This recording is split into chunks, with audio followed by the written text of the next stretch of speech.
పథకాలు కానివ్వండి మనం బయటికి తేవడానికి ఆస్కారం ఉంటుందని చెప్పి మాత్రం మనం చేస్తున్నాం. అంచేత ఈ రాజ్యాంగ దినోత్సవం రోజున మన గొప్పతనం చాటుకోవాలి, మనలో ఉన్న లోటును కూడా ఈ సందర్భంలో ఒకసారి ఆత్మహత్య చేసుకోవాల్సిన అవసరం మాత్రం ఎంతైనా ఉందని చెప్పి మాత్రం ఈ సందర్భంలో చేస్తాం.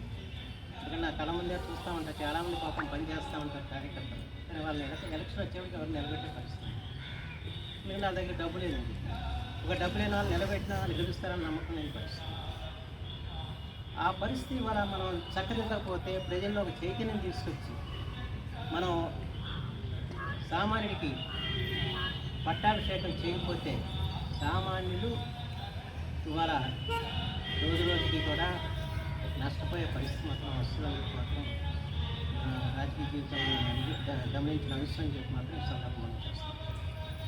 అంచేది వాళ్ళ అవినీతి గురించి మాట్లాడతాం, అక్రమాల గురించి మాట్లాడతాం, కానీ వాటిని అరికట్టే పరిస్థితి లేదు.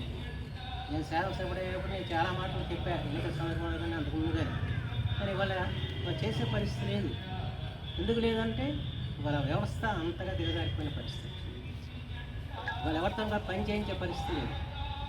నేను మన మాటలు చెప్పడానికి పనికి వస్తున్నాయి తప్ప ఆచరణలో చేసి చూపించే పరిస్థితి వాళ్ళు లేకుండా అయిపోయిన స్థితి. అంటే ప్రజల్లో ఒక ఆలోచన రావాలి, ప్రజల్లో చైతన్యం రావాలి, రాజ్యాంగ విలువలను కాపాడాలని చెప్పిన ఆలోచన కావాలి. మన రాజ్యాంగం సామాన్య రాజ్యాంగం కాదు, మన దేశ సంస్కృతికి, మన దేశ సాంప్రదాయాలకి, మన దేశ చరిత్రకి అద్దం పట్టిన రాజ్యాంగం. ఆ రాజ్యాంగాన్ని మనం అనుసరించాల్సిన అవసరం ఉంది, రాజ్యాంగం ప్రకారం మనం నడుచుకోవాల్సిన అవసరం ఉంది. ధర్మం రక్షిత అంటారు, ధర్మాన్ని రక్షిస్తే ధర్మం మనం రక్షిస్తాం. మన ధర్మం ఏంటి? రాజ్యాంగం. మన రాజ్యాంగాన్ని మనం రక్షించుకుంటే రాజ్యాంగం మనం రక్షిస్తుంది.